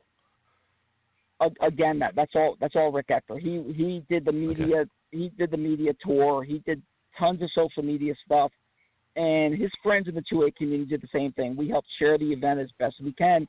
But I'm down here in Florida, so the only thing I could do is say, hey, listen, you guys down here in Florida, you have family members in Michigan, share this. So that was pretty much my limit of it until I was able to get up there for the first time. Okay. Hey, Greg, I can tell you a little bit about one of the great things that Rick has done to make this grow every year. Rick, when you register for the class, you leave your email address. And so Rick has the email addresses of the ladies who have fired the previous year. And Rick actually, when he's preparing his new event, he sends out an email to all of them, inviting them back. And he's told me that invariably, when they come back, they bring friends. So it's really kind of a grassroots marketing event where the people who have fired before want to come back and do it again, and they want to bring their friends who didn't have a chance to do it the year before. So you get kind of that exponential growth. Oh, that's great. I'll tell you, as I said in my intro. Right. All right, go ahead, Kevin. Yeah. You're absolutely right, Jim. But the one thing that amazed me that was like a wow factor, where there were a ton of women there that showed up by themselves. So they stood online for 2, 3, sometimes maybe 4 hours because the line was around the building. And they got up and they showed up by themselves, and they did it by themselves. They didn't bring their sisters or their daughters or their friends. They did it on their own. And to me, that was the most impressive thing. Yeah, I got a question. Go ahead, Greg. First, I'm thinking I want to talk to Kevin for a bit because, Jim, if you can possibly message Rick, because I'd love to have him in the conversation for as much of this hour as we can get him, unless he's calling in a particular. He's not calling in a particular time. He should be here now. All right, let me try to send something just a second. Yeah, let's see if we can get him on because I don't want him to miss all this fun. So, Kevin, let me ask you a question. This event is for women only, and I've trained women friends of mine how to shoot. And is there something that is of huge advantage? I mean, I kind of know this is a rhetorical question, but what's the advantage to having women shoot with other women, especially 2,000 in a group like that, as opposed to a bunch of guys being with them? How's the dynamic different? Well, there was quite a few male instructors there as well, but there was women instructors there. Okay. Nothing of the women participants. Say that again, Ray. I missed that. Well, I'm thinking that it seems to me that women would feel more comfortable with a bunch of other women, especially first-time women shooters. There's this image that women go to a gun store and you've got the good old boy behind the counter. Come here, little lady. I'll show you the gun that you need. I know what you should be carrying. And that happens. It doesn't happen as often as I think people think. I think gun stores have fortunately improved. They've gotten away from that kind of nonsense. But there's still perceptions out there, and I'm just thinking that women would feel more comfortable. Especially first-timers would feel more comfortable. With 2,000 other women, or 1,999, in a situation like this, regardless whether they're male or female instructors. I don't think that's the issue. I think the participants, especially be able to talk to each other about these common experiences the first time, I think that'd be a huge advantage. What did the women say? There were a ton of women, women firearms instructors there. I don't think they had much of an issue because I kind of had the last conversation with them before they went to, a shooting lane. So there was no issue. It was kind of like we kind of go over, safety on, eyes, ears, protection. And if we get into the range and if it's too loud, let me know. We'll come back out. We'll adjust your earplugs, things like that. There was no one nervous about going up with a male instructor or anything like that because there was women everywhere. So they were basically surrounded by other ladies there. But I will say one of the funny incidents was a mother and their daughter was there. And one of the first instructors in the line works at that particular range, recoil gun range. Yeah, give him a plug. And absolutely. I want to get him on the show anyway. Guy looked like he was 7 years old. And the instructor? It was hysterical. But he looked super young. And he's really, really good. I got to spend almost 9 hours in that range watching these instructors, and they were all really, really good. So that's a credit to Rick on lining up the right volunteers and getting the right people in there. Yeah. But the mother didn't want to send her daughter up to this guy because he looked like he was her age. And I'm like, no, man, he's really, really good. And so she was like, okay. And her daughter shot an incredible group. So she was like, oh, okay, yeah, I see this. And she was comfortable enough after maybe the sixth or seventh shot because they were firing 20 shots downrange. Okay. And after the sixth or seventh shot, she was like, "Okay, there's a lane open. I can walk away from her." She didn't feel like she had to, be over her, watching her. Yeah. Yeah, that's a big thing too. I will say there's go ahead. There's a huge thanks that needs to go out to Gun Owners of America because they provided all the eye protection. They literally showed up with 1,400 hats, GOA hats, and gave away a bunch of material there. Also, Phoenix Ammunition out of Michigan. I will send you an information with their email if you want, Craig. But from my understanding, I may be wrong, but from my understanding, they donated all the ammunition. Wow. So we need to give them a shameless plug, but and maybe they want to become associated with us and sponsor some of the citizen legislation that we've written. These are the kind of people I want involved with the show. I want the gun community involved with the show because, the folks out there, the left, as I railed against in the first half hour, it's their goal to shut us all down and take away our Second Amendment rights. They don't believe they even exist, even though it's right there in the Constitution. So if I can get gun groups behind us, supporting the show, working with the show, I will give them all the airtime they want. As the show grows, they'll have, the investment they make in us now is going to come back way more, as we grow, and then I can help them out more and more as things go, and we can make the situation better. I love what they're doing, like I say, for women shooters, because more traditionally, it's the stereotype that, guys love guns and women don't. And so, you're going to have, you look at the anti-gun groups, the moms against firearms, the Bloomberg people, it's usually run and staffed and participated in by women. You see the marches in Washington and stuff, there's mostly women doing this. And that's not all women. That's the liberal group. The women that just want to learn how to shoot, whether they're conservative, liberal, or whatever. There's a lot of liberals buying guns now, which is quite interesting. But these folks just want to learn how to shoot. They want their rights. They don't want them taken away. And the more the left pushes, the more people go into this, the more voters we get, and the more people are shooting. It's good for the business. So this is also the good. the one good thing Rick does with this event is basically the women go up on a line. They're in a line. They end up going into another room for a safety brief, which lasts, I think, about 15, 20 minutes before they get on another line to, enter the gun range, which took a while with 1,200 women the first day. But Wow. The neat thing is it's nonpartisan. There's no political talk whatsoever. Now, after the fact, if there wants to be a discussion, there could be a discussion. Like a few ladies talked to me about a few things, and I didn't go Democrat, Republican. I just went, listen, if there's a politician looking to strip you of your right to self-defense, you cannot trust that person. I don't care what letter is in front of their name, what party they're a part of. They cannot be trusted. And so a lot of the ladies are like, you're absolutely right. I agree. So I love the idea where it wasn't political. This is the canary in the coal mine. If they'll take away your gun rights, they'll take away everything else. This is the first thing they go for because they think it's politically expedient and safe to do so, and we just have to make it not expedient to do so. Yep. I got a question on perceptions of the women that you talked to before they'd ever shot for the first time and after they shot. Do you have some stories on that? Sure. Like I was saying, I was the one bringing them into the gun range itself, so I went over the last safety brief with, glasses and eyes and things like that. There was a few ladies that were really nervous. I had one lady that I explained to everybody that when they go in there, it's going to be loud. It's indoors, so it's going to be echoing. You may even feel some concussion on you from 20 lanes basically firing at the same time. Yeah. So the one thing I kept saying is, listen, if the instructors seem like they're yelling, they're not yelling at you. They're raised. They have to, talk loud so, everyone understands what's going on. So they all got that. And at one point, I opened the door. One of the ladies walked in. She was probably in her 60s or 70s. And she literally ran out after the first shot. And she's like, I can't do this. I can't do this. So I made sure the other ladies were okay. Let the range safety officer know that I was stepping out for a moment. And I went out and I spoke with her. I was able to kind of talk to her. I said, listen, you waited online all this time. You went through the safety brief. You've done all this.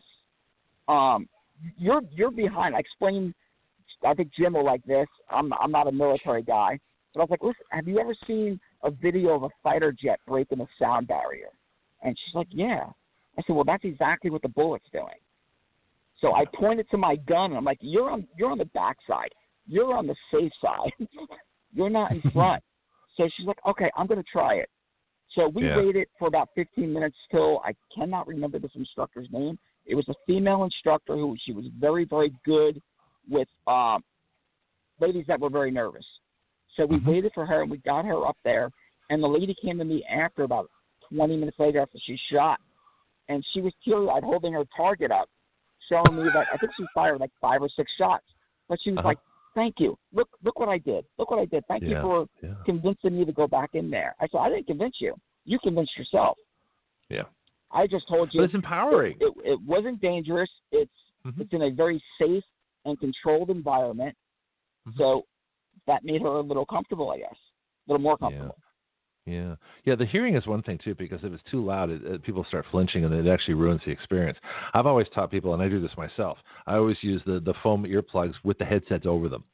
So I have real protection. And I can still hear people talking. I hear them talking just fine. But I'm protected from the dangerous frequencies, the dangerous levels of sound. I don't get those, and that's why you want to do this. It's amazing what your ears can hear. And I still have good hearing. I got my headsets on low right now, listening to the show. But you can save your hearing and you can shoot. And that I think is really critical to do that. Jim, are you back? We haven't heard from you for a bit. What's going on? I am. I have not heard anything else, so we'll just continue on. He doesn't know where we're going. Right? He doesn't have the right time zone. People sometimes get their time zones mixed up. I've had people call an hour early or an hour late. It's like, where's the show? Well, we're done. What? Central time. Oh, okay. So that happens. But we can always get him next week. We can talk. I mean, I'm glad to have Kevin here. Let's keep going, and then we've got the whole hour. We can kind of play with this, and stuff you have Jim too. Kevin, if you could say the hour, that'd be great. If not, I have tons of articles I can go over to if you guys have to go. So there's just we've got our Friday, and we have a new feature possibly starting next Friday. So we're going to shorten things up a little bit. But today we have time to play. So Jim. No, take it away. I was going to add just a couple of things really quickly. So Rick typically does this event on Mother's Day, which is a very fitting time to bring ladies out to the range. Unfortunately, the governor of Michigan had put a lot of restrictions in place this year. So I am amazed not only that he had the organizations that were willing to get the rounds that were required, but also that the company Phoenix Ammunition was willing to keep hold of those rounds without any real knowledge that this was going to be able to go forward. So as I understand it, Rick went through, or at least had on hand, 20,000 rounds of ammunition for this event. 10,000 of them, I think, are the ones that Kevin was mentioned that came directly from Phoenix Ammunition. And then there was another 10,000 that one of the Michigan gun rights groups purchased from Phoenix Ammunition on Rick's behalf. So he had 20,000 rounds that were reserved for him, and Phoenix Ammunition was willing to sit on those rounds from May until he actually held the event, which is incredible. And then I think it's incredible that this is now his 9th year of doing this, and to have the growth that he's had in 9 years is really amazing. I was sending Rick a message myself. I found him on Facebook. Yeah. Jim, like I was saying, it was without a doubt the most reward. When we go to these events, we're basically, most of the time, when we go to GRPC, which is great, you learn a lot at GRPC, but half the time you're preaching to the choir. Yeah. When we do our events, we have a lot of people that are coming to the events that are already gun owners, and we're kind of preaching to the choir. This was an opportunity to preach to people that have never fired a handgun before, or never fired a gun, period. So it was a whole nother demographic. It was a whole new experience. I think that's what I kind of walked away with, going, wow, this is amazing. And my goal is to try to get Rick down here in Florida one of these days and do this down here. Oh, it'd be great. I'm sure, but Michigan's interesting. It's a Democrat state, yet they're a big hunting state. So I think different areas of the country. I'd love to see one in New York. It'd be kind of fun, but the different areas, like in Florida, this is a pro Second Amendment, conservative, especially in the Panhandle, conservative area. So you don't have a problem with women with guns here. I mean, there's tons of women with concealed carry permits, with that go hunting and shooting and target and competition and everything else here. So that's not so much an issue. But it'd be good to get the other folks, the other women that aren't as involved. But this is probably the biggest growth group. And there are people. We had Amanda Sepikul, if I pronounce it, probably butchered her name, last week, who was fabulous. You got it right. Okay, good. Another person I've talked to, I've had on WBY show, I'm trying to get her on this show too, is Carrie Lightfoot, who has a company called The Well-Armed Woman. So things are changing. This isn't a guy sport, folks. This is for everybody. And it's not a white guy sport. This is the beauty of the Second Amendment is that it's for everybody. Okay? It's a great equalizer. We all have a right of self-preservation. We all have a right of self-defense. And we all have a right to have the government not touch our right to keep and bear arms, to own and carry firearms. They can't touch it, even though they do every day. And how do they do it every day? Yep. With their guns. Their guns. Well, so the one thing I talked to you guys about defense equality, which is, go ahead. Craig, you mentioned the women in the 2A community. And the God's honest truth, and I know Jim knows this, because I tell this to everybody. 3 of those women are absolute inspirations to me that I look up to, I bounce ideas off of, and that is Amanda Sepikul, that is Cheryl Todd, and Amy Dillon. And don't know the other 2. Those 3 ladies are absolutely unbelievable. They are the gun community. They are part of the cool kids club. Well, let's get them on the show. So I want to talk to them. I love things like this. Yeah. Now here's the thing too. Let's talk Action Radio for a minute, because what I want to do, we have some fabulous gun bills. I wrote one for they had this resolution going around of the Second Amendment sanctuary. It was just worthless, and I wrote one that was 10 times stronger. There was an actual law. That's something. I know you both read it. Okay, so that's something we can talk about. We have a brilliant bill from Anthony Nunez, who is our He's a firearms instructor. He's a member of Florida Carry, but he did something to the Constitution, both federal and the Florida Constitution, that was brilliant. His bill is one word, the word arms, and what he did was he put it in the Florida Constitution, Article 1, Section 8, and I want to sort of amend that bill so that it also is a constitutional amendment for the federal Constitution for the Fourth Amendment, which says, if you can just bear with me for a second here while I drag this out, my Constitution, which I have everywhere all the time. Amendment 4. Where's Amendment 4? There's Amendment 3. Amendment 4, one of my personal favorites. The right of the people to be secure in their persons, houses, papers, arms, and effects against unreasonable searches and seizures shall not be violated. Think about that. If we could put the word arms into the Fourth Amendment, if we can put it in the Florida, I would probably go in the Florida Constitution first, all right? But as we know, what happens in one state, it can happen in other states. If we could do that one word change, think about this. If the Fourth Amendment read, the right of the people to be secure in their persons, houses, papers, arms, and effects against unreasonable searches and seizures, that throws out the red flag laws. That throws out a whole bunch of stuff. That throws out the confiscations, the magazine limits, the things that the Ninth Circuit, for now, ruled against. That throws out so much stuff because now it's in the Constitution. Now the government can't seize your arms. It's just as valuable as your person's home, papers, and effects. That to me is brilliant. Okay, fine. I guess I'm the only one. All right. Well, do you want to react to that? What do you think? I don't know if Florida can get behind that, but you can as individuals, and we can talk to these women, and they can talk about this, and the other folks. We'll get to Gun Owners of America. I actually had Larry Pratt on a while back. I don't know how he's doing these days. I know he's the emeritus person at Gun Owners of America. But I wrote a bill, another one that we should be talking about.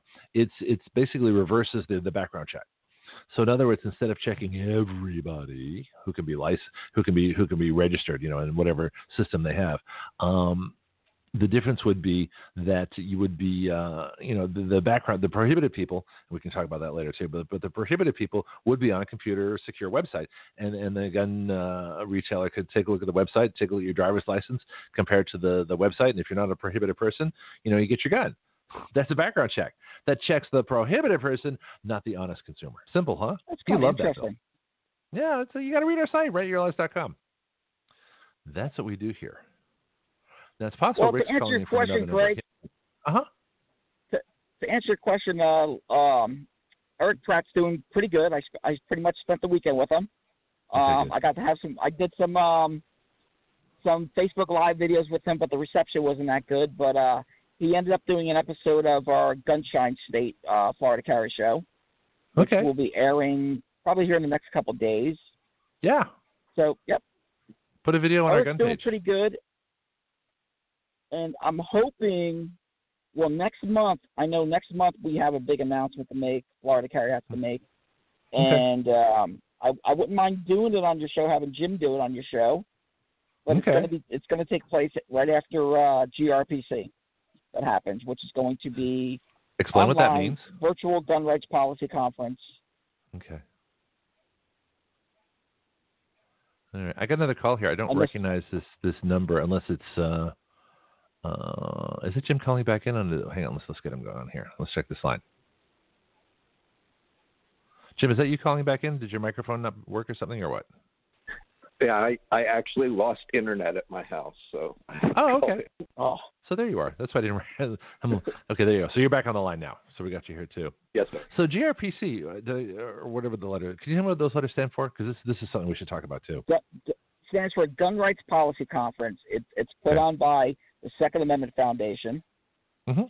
I think it's this is the 35th or 36th year. Mm-hmm. I believe Jim may know it. I think it's a 36. I may be wrong. Yeah, I think it is the 36th. Okay. And it's basically the who's who of the gun community getting together. There's a lot of networking that happens. There's a lot of education that happens. It is, without a doubt, the premier Second Amendment educational event every year in the country here. Wow. I want to get in on that. Can we get our bills in it? Can we submit our Action Radio bills for you guys to think about, talk about, and maybe discuss a little bit?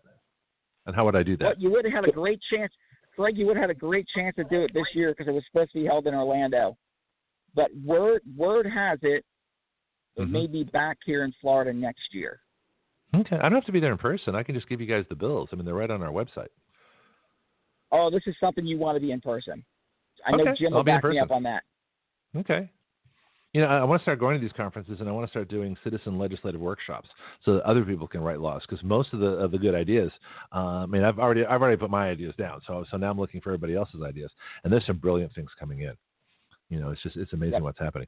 So we're almost at the bottom of the hour. Let me play a quick couple things so people know what Action Radio is all about. Our new listeners in Bulgaria, especially in Bangladesh and Nepal. This is for you guys. This is Greg Penglis. So what is Action Radio? It is a radio show with its own citizen legislature. That's you, the listener. It is a fully interactive system of listeners, expert guests, social media, writing bills, legislator input, bill submission, lobbying, and citizen action. Action Radio is the future of talk radio using all the available technology in one completely integrated new system.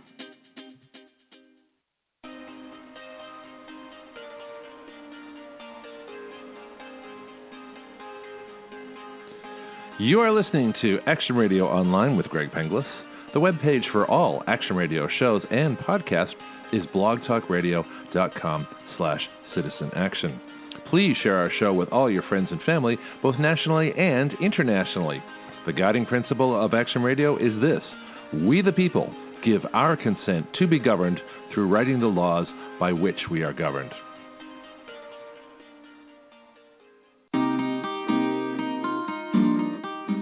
To call any show on the Action Radio Network from anywhere in the United States, the number is 215-383-3832.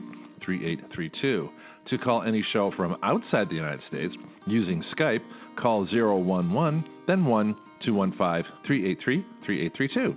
We have many groups within Action Radio which will become laboratories for citizen legislation and serve as a place you can go for more specialized information. From the main Facebook page, Action Radio with Greg Penglis, at facebook.com/radio legislature, you can check out our Action Radio news group, our vaccine project, the family law project, the art project, the writers page, the video page, our new student advocacy group, and many more groups that are coming soon. Remember, at Action Radio, we don't report the news, we are the news.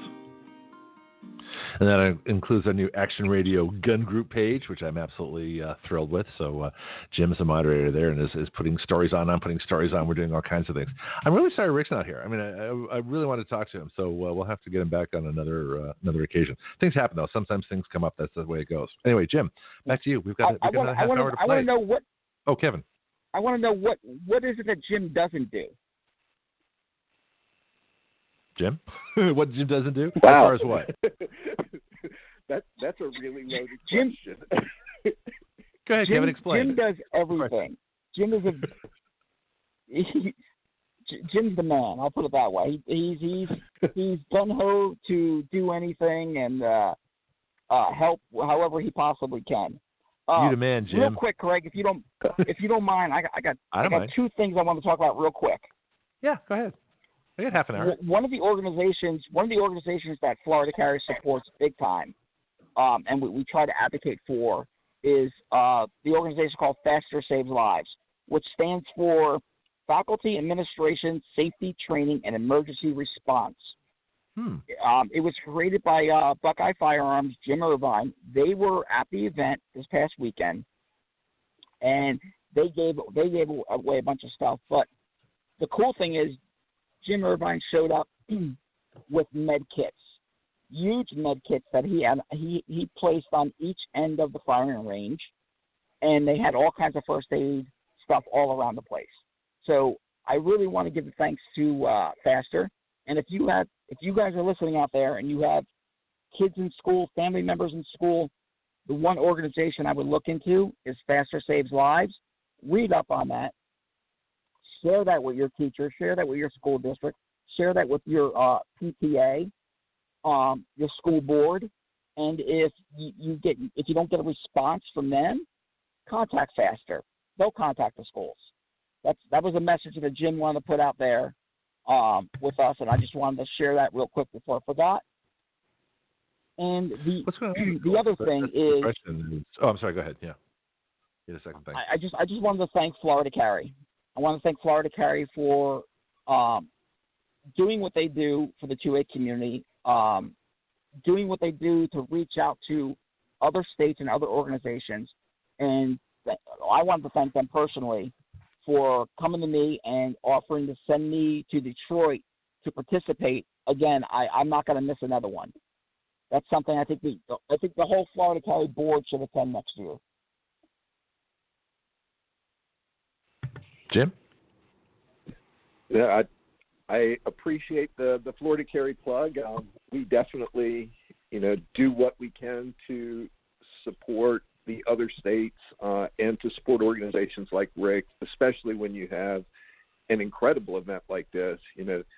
Going out and training all of these women in one weekend to get them so that they will understand a little bit about firearms and to understand that firearms are the great equalizer, I think is hugely important. If you listen to Rick talk about the nexus for this event, it came from a story that he read in the newspaper about a young lady in Detroit who was sexually assaulted and murdered. And he reached the point where he thought, enough is enough. I need to do something to help women in this community. And so he started having these events to train women and at least give them a little taste of, what it's like to shoot a firearm. It's something you don't have to be afraid of, so that they could take that and move on and actually get the ability to defend themselves. So hats off to Rick for the amazing things that he's done with this program. Yeah, that's what I say. I wish we could talk to him, but that's okay. Were you giving out concealed carry permits? Did this qualify for Michigan, or do they even have one? What's their status up there? No. This was just basically an introduction into it. It wasn't really firearms training. It was more of an introduction on, firing a semi-automatic handgun, putting some rounds downrange, doing it safely in a very controlled environment. So it's something that it's going to pique a lot of these women's interest, and they're going to seek out training. A lot of the instructors were handing out cards. The ladies wanted the cards of these firearms instructors. So I think Rick said, I don't know what the percentage was, but the percentage is pretty high in the fact where a lot of these first-time shooters are actually going to go back and seek training and become more proficient, more safe, and eventually start carrying firearms. Some of them actually have become instructors. Oh, the women who came for the first time? They're going to be instructors? No, some of them have in the past. Oh, they have been instructors. Okay. Interesting. Yep. This is what I'm curious about too. Is the thrill factor? I mean, I think it was Aaron Zellman, Jews for the Preservation of Firearms Ownership. One of our regular folks, Tina Terry, who hasn't been on for a bit, but hope to get her back, is one of the founding members and knows Alan Gottlieb, and we're going to try and get him on. But also knows the new Aaron Zellman, who was I think the founding member of JPFO, and he talked about fun with a gun. It was great. He says, you get people they're scared because they're told to be scared. They're told by all these leftist wackos that you have to be scared of a gun. Guns are terrible. Guns kill people. You're more likely to have your gun taken by the criminal, which is a bunch of BS. As long as you're pointing at them, it allows you to keep them away. And we talk about all this stuff. But when you get past all these myths and women actually get out, and that was my big discovery too, because I never shot a gun. I had to go, seek out lessons myself, because I grew up in one of those socialist families where, guns, oh my God, especially my mother was just rabid about this. You can't have guns. Guns are dangerous. Guns kill people. Guns do this. Well, yeah, I mean, guns fire bullets. After that, it's up to the human. We know that argument. But the thing is, once you shoot one for the first time, you go, wow, this is kind of fun. My first impression was that, and here's the weird thing was, not only was it fun, I was actually good at it, very quickly, because I got a very steady hand, and a lot of things, I can't do sports for beans, but I could do this. I could line up the front sight with the rear sight with the target and hold my hand steady and breathe and shoot. And I was, and from there, it wasn't very long, before I was competing. and competition was what really made it fun for me. And but good competition where you learn things like IDPA, the International Defensive Pistol Association, where you don't just stand there in front of the target. That's one of the most useless things for training. It was good for it's fun, but it's not really good if you really want to be proficient in firearms. I think the best thing regular citizens, if you're not in law enforcement training or anything else like that, compete in a way that's as realistic a scenario as you can get without actually, being in an emergency. And so the competition, I think, is the next thing for people to do, because it's incredible training. There is a certain amount of stress involved. And I remember this one thing I did. IDPA was a special class in defensive pistol, and you had to sort of run from behind a tree, pick up a gun off the table, and then you see a threat. What the threat was, this guy drew was a picture of a terrorist, holding the person who was my daughter, and I have a daughter, but I'm just saying it was a symbolic thing like that. And their heads were very close together. So I promptly put a bullet right through the forehead of the kidnapper. I mean, it was, this all happened very quickly. So it was a stressful situation. So you got to look, evaluate, deal with it, and solve it very quickly. And that kind of training was invaluable. And so anytime we can go beyond just the shooting range stuff and get these women back, get more and more training. But to make a short story as long as possible, the excitement level. This is my show. I can do that, right? But the excitement level of the women, did it increase as the day and the weekend went on, where they're like, "This is great. Let's try this. Oh, now I want to do this. Now put the target further away. Now let's go. Come on. What else do you got for me? Let me get a bigger gun, a faster gun. Let me get more rounds. Let me do stuff." This is what I see happening. Did it happen? There's a ton of videos that we posted and some other members posted. I'll get them to you, Craig, where we interviewed put them on the gun page after the fact. Put them on the gun page. Put them on Action Radio gun page. Yeah. Tell me more. I love it. They were super excited and couldn't wait to come back. Couldn't wait to seek out more training, things like that.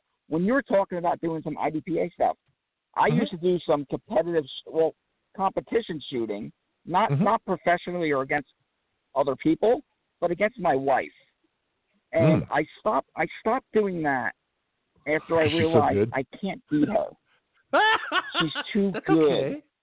So she'll keep you safe, now, dude. You're okay. That's a good thing. Here's the other issue. Oh, that's the thing. I don't mind if we sit in a restaurant, she's facing the door. Oh, I got no problem with that. Yeah. But the funny, she wears the gun in this family. Exactly. The funny thing now is I have to try to beat my daughter Kayla, who's 16. Kids are good. Always. I think women are better shooters anyway. Period. Why? They've always been. Why? I'm curious. I think they're better with stress. Yeah. I think they're better with their breathing. Huh. I always found women shooters to be really, really good, especially new shooters. Okay. Yeah, I think I'm listening to you. Better with stress. The same thing. Well, I would tend to agree with Kevin about women shooters being very, very good, especially the new women shooters. And my own theory on that is that men who begin to shoot and go out and seek instructors typically think they know how to hold a firearm and they know instinctively how to shoot.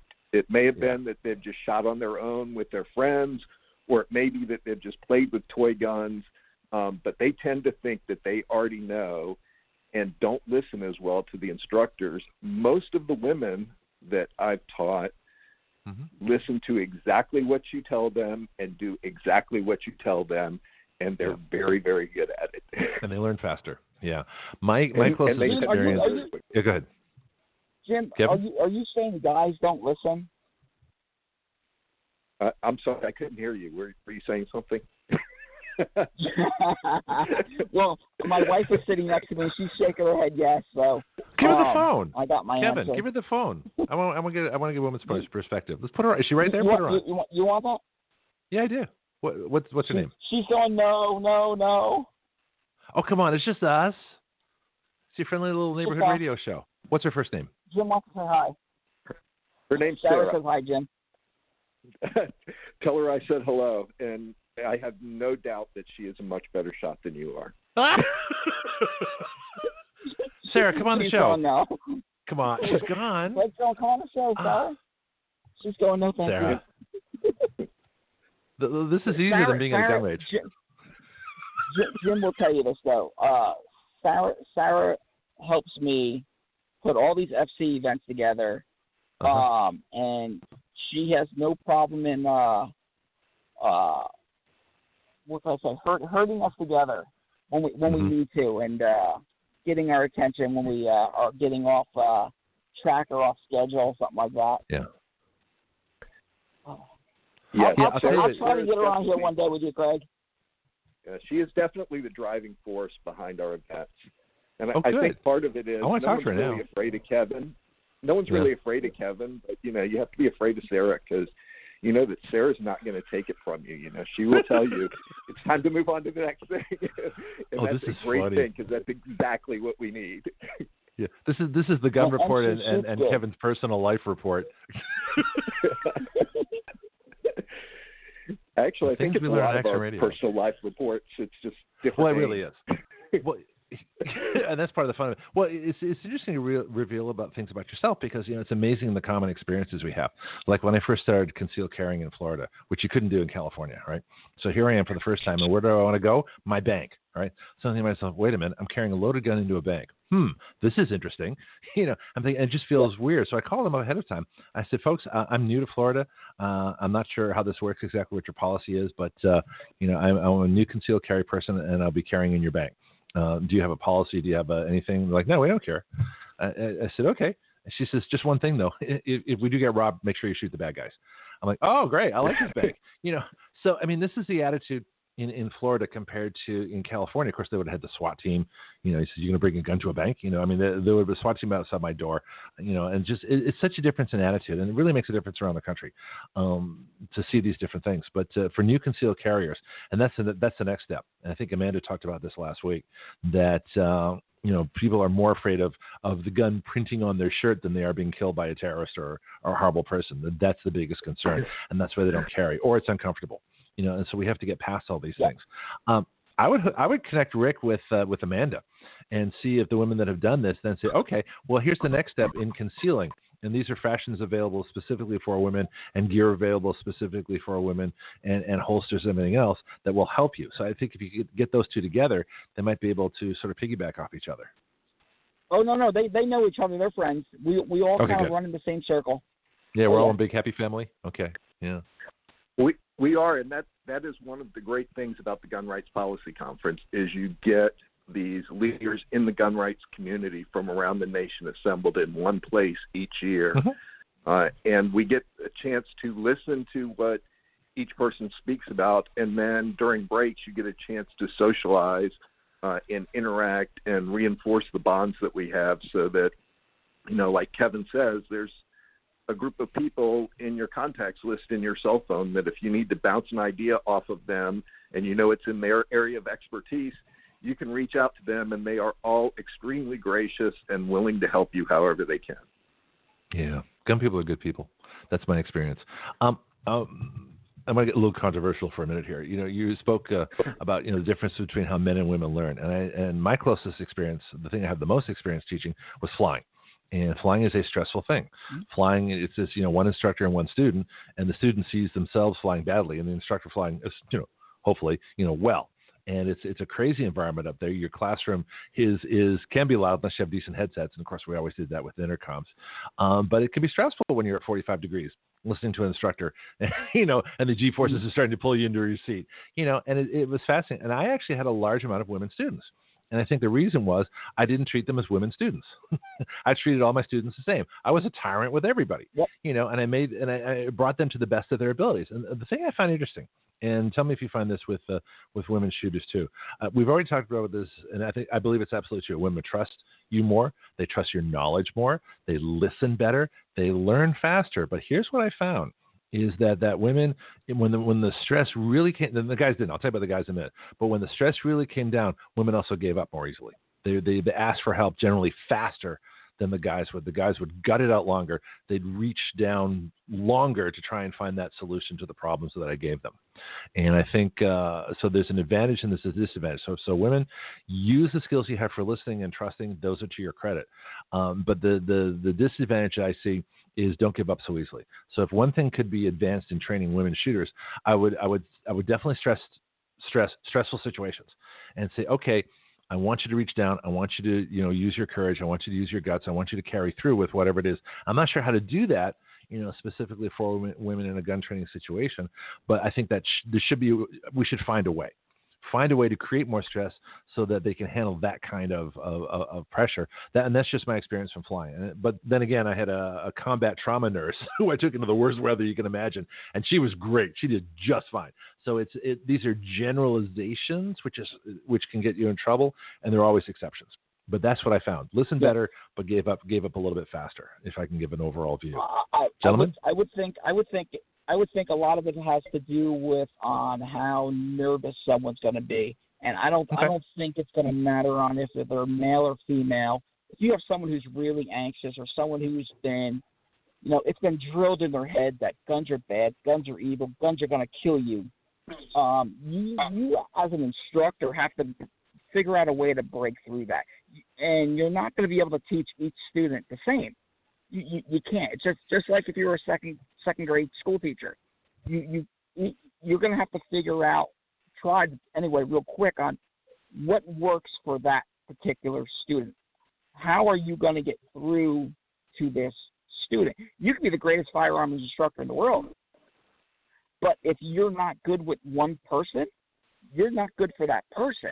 It doesn't mean you're a bad instructor. It just means you're not good for that person. They need someone that Jim may be better than I am with a particular person, or vice versa. And I think it all depends on the situation and how you're going to approach it.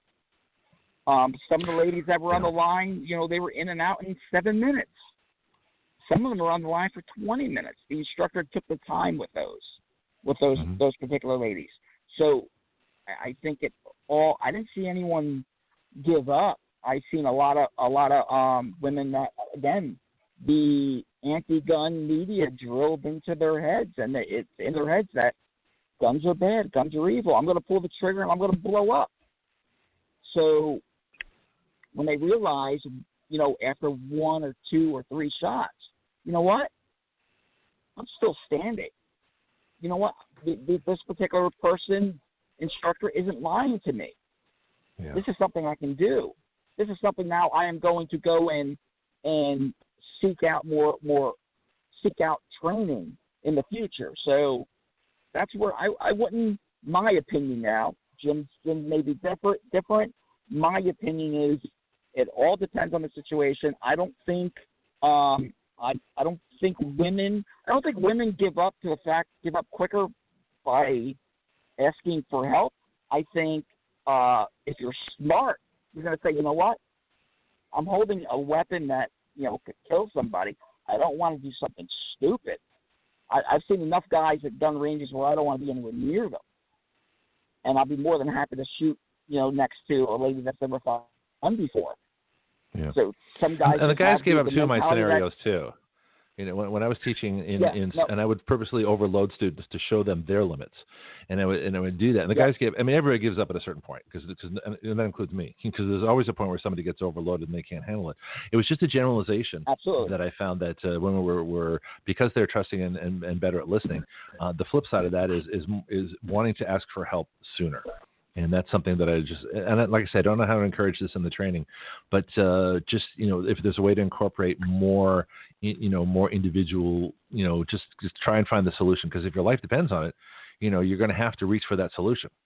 And so I'm not saying I don't want to say that women are less able to do that. I'm just saying that the tendency that I saw in flight instruction was to ask for help sooner. And I had usually about half women, half guys, which is very unusual for a flight instructor. And I had brilliant women instructors. These were women. I actually did have women instructors, but I had brilliant women students, and I had great guy students. But it was just and I did this over a couple of years with hundreds of people. So I'm not talking about a small sample here, but that's just what I found. Right. And it's just Yeah. Oh yeah. So, I don't disagree. Okay. I was going to say my take on that, Greg, would be, and my large sample of men and women in high-stress situations is less in armed self-defense and more from my experience when I worked on a rescue squad as a volunteer, where we had large groups of both men and women And I didn't really see a difference in the number who had issues with high stress in one or the other. I think it was very individual personality dependent. I think, though, when you're shooting, a lot of times you'll see women who will stop before men as a generalization. Could be because it's kind of like when men are out driving and get lost and refuse to ask directions. They'll look for the solution longer. I'll just power through this. I don't need the instructions. I don't need an instructor to help me. I'll just try to figure it out. And don't listen, whereas women want to learn the right way, and so they're more willing to stop and look and go, I don't know how to handle this. This is something I haven't encountered before. What do I do? And then you show them, and then they go back and do it. And, as you were talking about looking for ways to inject kind of that stress in, one of the ones that I really like is to take someone out and tell them they're going to have to shoot, say 5 rounds very quickly at the target, as quickly as they can, and then pause until you tell them to shoot, and then 5 more rounds very quickly. And then in their magazine somewhere put a dummy round so that you know that they're going to have a malfunction. Okay. And see how they react to the malfunction that you know is going to happen while they're trying to do this very, very rapid firing at a target. Interesting. Yeah, I'll tell you our flight instructor trick. We used to pull the circuit breaker on the gear on the high performance airplanes, and then we pull the engine. Say, okay, forced landing. Or I would say emergency. They go through, they pull out their checklist. They go. Now the gear warning horn is going off the whole time, but they don't hear it.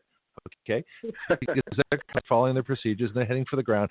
And somewhere around 300 or 400 feet, as we're lining up to land in this field, I say, "Have you checked the gear?" Yeah. Oh, wait a minute. It's still up, right? And they go, "Oh no!" I said, "Did you hear that gear warning horn for the last 5 minutes?" And this is how we do it. So it was done to me. It was one of the most valuable lessons I ever had. It's like, oh yeah, so that's distraction. That's and it's a similar kind of thing. It's a stressful situation.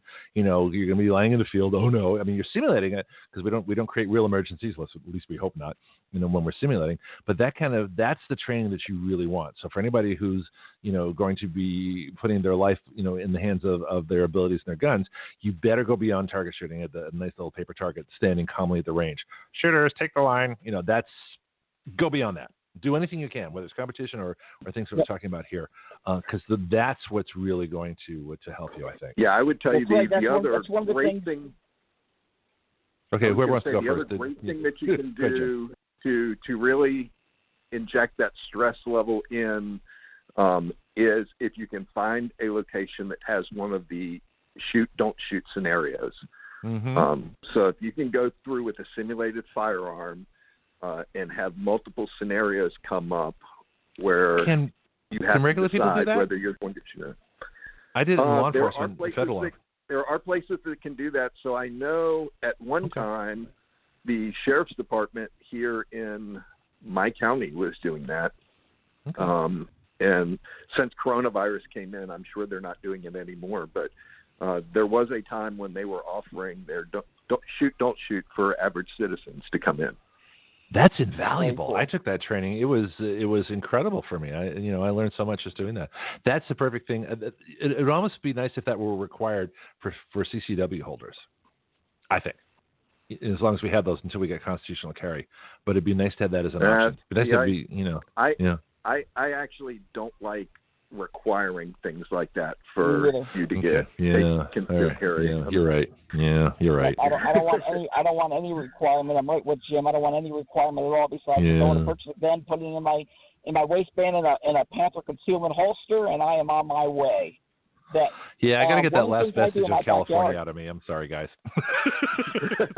one of the things I do is I'll run around in my backyard, and then I'll shoot.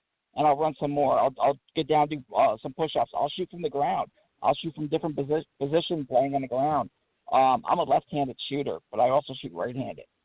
So I can switch in and out. I try to get my blood pressure going up, get my pulse up going up, get in a situation like that and shoot. So I'm able to do that in my backyard. So I'm a little lucky there. We got a minute left. This has been a fun hour. I want to thank both of you for doing so. Kevin, you got to come back more often. It's nice to hear from you. You know, I love the stuff we get to talk about here, but especially the policy conference, anything that's going on with Florida Carry, any updates that you have for us, any events that are coming up, and feel free to just let Jim know or just call in. In fact, you don't have to wait for the Second Amendment report. You can call in anytime. Yeah.